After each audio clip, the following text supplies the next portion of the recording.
Obsessive compulsive disorder এটি মানসিক সমস্যা যেখানে লোকেরা তাদের প্রয়োজনীয় কাজ বারবার পরীক্ষা করে দেখতে থাকে, কিছু কাজ নিয়মিত করতে থাকে অথবা কিছু চিন্তা বারবার করতে থাকে।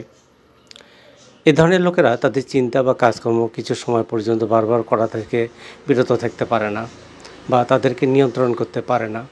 এ রোগীর সাধারণ কার্যাবলীর মধ্যে বারবার হাত ধোয়া, বারবার জিনিসপত্র গুনতে থাকা, দরজা বন্ধ আছে কিনা বারবার পরীক্ষা করে দেখা। এই সমস্যাগুলো এতটা খারাপ মাত্রায় হতে থাকে যে ব্যক্তির দৈনন্দিন কাজের উপরে বাজে প্রভাব। অধিকাংশ ব্যক্তিরা এটা বুঝতে পারে যে এ ধরনের আচরণ সজ্ঞানে হচ্ছে না। ওসিডি এবং অবসেশন এবং কম্পালশন এই দুটো শব্দর মধ্যে অবসেশন হলো অনিচ্ছিক চিন্তা। সে চিন্তা করতে চায় না, কিন্তু চিন্তাগুলো চলে আসে, একটা তাড়না থেকে আসে যা তার মনে বারবার হতে থাকে। এই ধরনের চিন্তাভাবনাগুলো কোনো ব্যক্তি চান না, কিন্তু আপনি এদের থামাতেও পারবেন না। দুর্ভাগ্যবশত অবসেসিভ চিন্তা প্রায় বিরক্তিকর এবং বিক্ষুব্ধকর হয়ে ওঠে। কম্পালশন হলো এমন একটি আচরণ বা রীতি যা আপনি বারবার করতে থাকেন। সাধারণত কম্পালশন করা হয় অবসেশনকে দূর করার জন্য। কিছু ব্যক্তির টাইপসগুলো যেমন হাত ধোয়, সবসময় হাত ধোয়া, এরা হাতে ময়লা লাগুক বা না লাগুক এটা মানসিকভাবে একটা সন্দেহ জাগে, সেজন্য তারা সাধারণত সবসময় হাত ধৌত করে থাকে। তারপরে পরীক্ষা বিষয়ক সন্দেহ, যেমন তারা যেসব বিষয় সম্বন্ধে বিপদের আশঙ্কা করে বারবার সেসব জিনিসপত্র চেক করে দেখে, যেমন তার ওভেনটা বন্ধ করা হয়েছে কিনা, দরজায় সিটকিনি লাগানো হয়েছে কিনা, অথবা সুইচ অন করা আছে কিনা। সন্দেহ প্রবণতা, সে ভীত থাকে যদি সবকিছু ঠিক মতো না হয় বা যা করেছে তাতে ভয়ঙ্কর কিছু হবে না তো, এ ধরনের।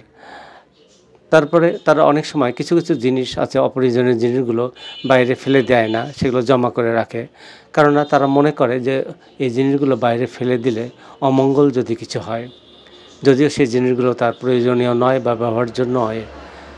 তারা অন্যান্য সমস্যায়ও ভুগতে পারে, যেমন হতাশা, post traumatic stress disorder, kleptomania এবং শপিং বা যে কোনো কেনার প্রতি তার ঝোঁক থাকতে পারে। কারণ এই অবসেসিভ কম্পালসিভ ডিসঅর্ডারের কারণগুলো অজানা। চিকিৎসকরা নিশ্চিত নন কেন ব্যক্তিরা ওসিডিতে আক্রান্ত হয়। মস্তিষ্কের কিছু অঞ্চল হয়তো স্বাভাবিক দেখায় না, সেজন্য ওসিডি হতে পারে। তবে এটি পুরুষদের তুলনায় মহিলাদের স্ট্রেস বা মানসিক চাপ লক্ষণসমূহকে আরও ক্ষতিকর করে তুলতে পারে। এর সাথে কিছু জিনগত কারণও জড়িত থাকতে পারে, তবে এখনও এটি অজানা। ট্রমা বা বড় ধরনের আঘাত পেলে এই ওসিডি হতে পারে।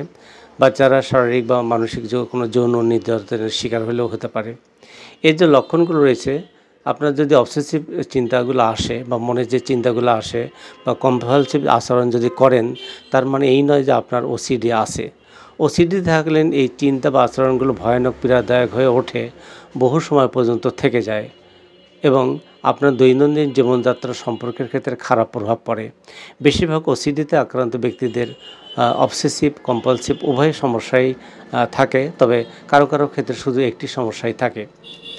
ওসিডিতে সাধারণত কিছু অবসেসিভ চিন্তাভাবনাগুলো হলো যে তার যে চিন্তাগুলো আসে তার মধ্যে জীবাণু বা ময়লা দ্বারা তার দূষিত হওয়ার ভয়, তারপর নিজের প্রতি নিয়ন্ত্রণ হারিয়ে ফেলার ভয়, নিজেকে অন্যকে আঘাত করার ভয়, অনধিকারমূলক স্পষ্ট যৌনতাপূর্ণ বা হিংসাত্মক চিন্তা, ছবিতে আগ্রহ, ধর্মীয় বা নৈতিক ধারণার উপরে অত্যাধিক ফোকাস বা আকর্ষণ, কোনো কিছু হারানোর ভয় বা আপনার প্রয়োজন কিন্তু সেসব জিনিস নেই এমন অনুভূতি, কুসংস্কার, কোনো কিছুকে সৌভাগ্যসূচক বা দুর্ভাগ্যসূচক হিসাবে বিবেচনার দিকে অতিরিক্ত আকর্ষণ।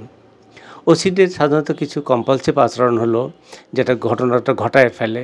এটা হলো অবসেসিভ, বলছি যে মনের ইচ্ছা বা মন ব্যাপার, আর কম্পালশন হলো সেটা ঘটানোর ব্যাপার। যেমন এই কম্পালসিভ যে আচরণগুলো তার মধ্যে কোনো কিছু দুইবার করে কোনো কিছু চেক করা, যেমন একবার করলেই হয় কিন্তু দুইবার চেক করা, যেমন দরজা আটকানো আছে কিনা, তারপর সুইচটা বন্ধ আছে কিনা, যন্ত্রপাতিগুলো ঠিক আছে কিনা, এগুলো। প্রিয় মানুষদের বারবার খোঁজ নেওয়া, তারা ভালো আছে কিনা, নিরাপদে আছে কিনা, এটা নিশ্চিত হওয়া।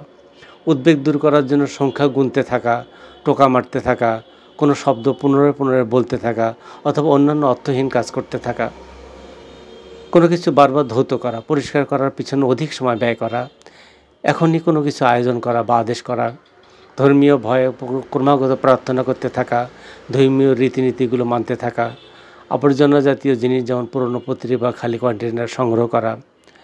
বাচ্চাদের ক্ষেত্রেও ওসিডি থাকতে পারে, এজন্য তার যে শিশুরা বয়ঃসন্ধিকালেই সাধারণত এটি শুরু হয়। এর মতো অন্যান্য রোগের লক্ষণও দেখা যায়। ওসিডির মতো লক্ষণযুক্ত অন্যান্য রোগগুলোর মধ্যে attention deficit hyper active disorder হতে পারে, এডিএইচডি, অটিজম এবং টরেস সিনড্রোমস। তাই মূল রোগটা নির্ণয় করার জন্য চিকিৎসক সম্পর্কিত পরীক্ষা ও মানসিক পরীক্ষা করা দরকার। এই জন্য অবসেসিভ কম্পালসিভ ডিসঅর্ডার যদি কারো হয় বা হতে যাচ্ছে, এই ধরনের বিষয়গুলোর প্রতি যে পরামর্শগুলো আছে সেগুলো কমপক্ষে আপনাকে 10 মিনিট ধরে ব্যায়াম করতে হবে প্রতিদিন। পর্যাপ্ত ঘুমের ব্যবস্থা করতে হবে, কারণ এর মাধ্যমে দুশ্চিন্তা প্রকোপ কমে যায়। অ্যালকোহল এবং নিকোটিন পরিহার করতে হবে, কারণ এগুলো সাময়িক দুশ্চিন্তা থেকে মুক্তি দেয় কিন্তু পরবর্তীতে উদ্বেগ ও অবসেশনের সমস্যা আরও বাড়িয়ে তোলে। মেডিটেশন, যোগব্যায়াম, বড় করে নিঃশ্বাস নেওয়া, অন্যান্য শিথিলকরণ ব্যায়াম আপনার সার্বিক মানসিক চাপ এবং দুশ্চিন্তার মাত্রা কমাতে সাহায্য করবে এবং সমস্যা প্রতিহত করার প্রেরণা যোগাবে। যখনই আপনার ওসিডি জাতীয় চিন্তা আসে তখন অন্য কিছুতে ব্যপ্ত হয়ে যান, যেমন হালকা ব্যায়াম করা, হাঁটা, গান শোনা, বই পড়া, ভিডিও গেমস খেলা, কাউকে ফোন দেওয়া ইত্যাদি। মোট কথা যেভাবেই হোক আপনি যেটাতে আনন্দ পান ওই ধরনের কাজ কমপক্ষে 15 মিনিট ধরে করুন। এই ধরনের সমস্যাগুলো যদি কারো হয়ে থাকে বা নিজের অজান্তেই আপনি এগুলো কন্ট্রোল করতে পারছেন না, সেসব ক্ষেত্রে আপনি একজন অভিজ্ঞ হোমিওপ্যাথিক চিকিৎসকের পরামর্শ নিতে পারেন, কেননা হোমিওপ্যাথিক চিকিৎসাগুলোই সাধারণত মানুষের মানসিক অবস্থার প্রতি বেশি গুরুত্ব দেওয়া হয়। ধন্যবাদ এবং শুভকামনা।